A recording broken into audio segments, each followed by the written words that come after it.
Cheese stinks. But Risky Cheese, your team is awful. Live from the west side of Wilson County, this is SmackTalk. Well, you can tell by the way I use my walk, I'm a woman's man, no time to talk. The music loud, women walk, I've been kicked around since I was born. I never tolerate, I don't care, and you may look the other way, but we can try to understand the New York Times are based on man. Whether you're a brother or whether you're a mother, you're staying alive, staying alive. Well, I want to welcome everybody to this week's edition of SmackTalk Live. I am your host, Johnny. Oh, you gonna know my name, Stardust. Well, this week had all kinds of good things, and I can tell from the intro, my cousin Darla Stardust, she didn't like the Risky Cheese too much. And let's talk about the Risky Cheese a little bit. They need help, and they're awful. You know they're awful when their coach is sending out trade requests after week 1. Coach Drosy, you got to calm yourself down. It's a long season for you to be pulling the plug this early, but I can't blame you too much because that team is awful. Now let's talk about a couple of different, there's a shift happening in the Eastern Division, and I want to talk about that shift a little bit tonight, and that is the fact that we have a couple of riser teams. I call them riser teams because they are rising up to take over the Eastern Division. For so long, Coach Johnny and the Soggy Bottom Boys have dominated that division, but now it looks as if Coach Kenny and the worldwide whatevers tend to be the team that's going to the top. And wouldn't you know it, Coach Donnie. Coach Donnie has finally got his team going in the right direction. I see good things going to happen for Coach Donnie.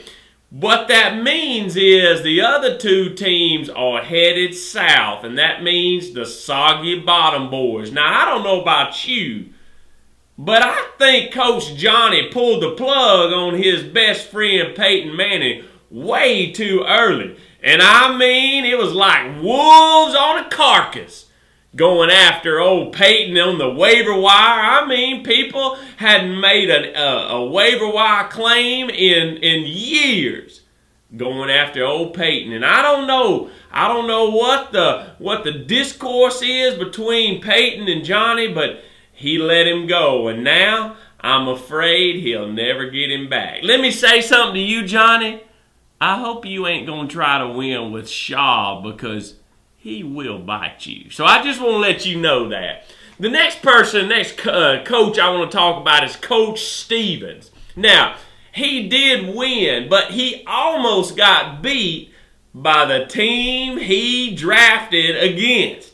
And I can tell you something. If Coach Stevens would have lost that game by the team that he helped draft, I just don't think he'd have ever recovered from that. Coach Stevens, let me give you some advice.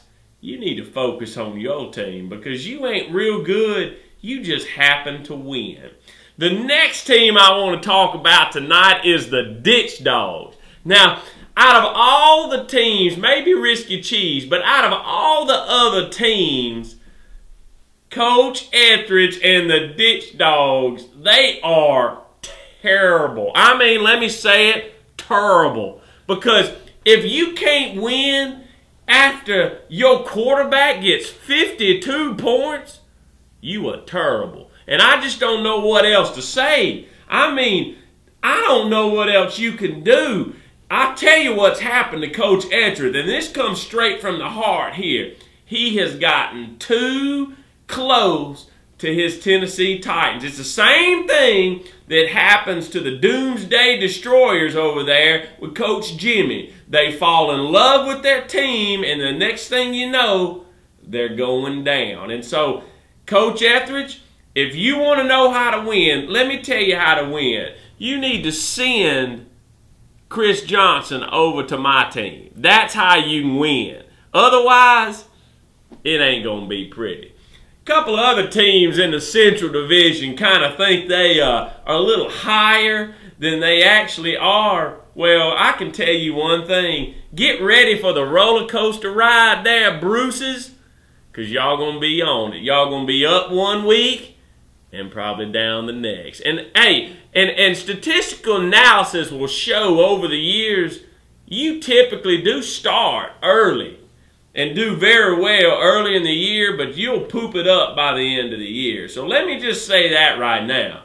You may be thinking that the Bruce's teams are really good, but by year end, they will barely make the playoffs just like they always do. Well, that's all I got to say about that this week. I hope everybody has a good week. Let me talk about my Smackers. We ain't worried. We're still the team to beat in the Central Division, so we ain't worried about what everybody else is doing. We're staying the course, and it looks like our stud running back is on the mend. You guys better watch out because we coming at you. With that, let the smack flow.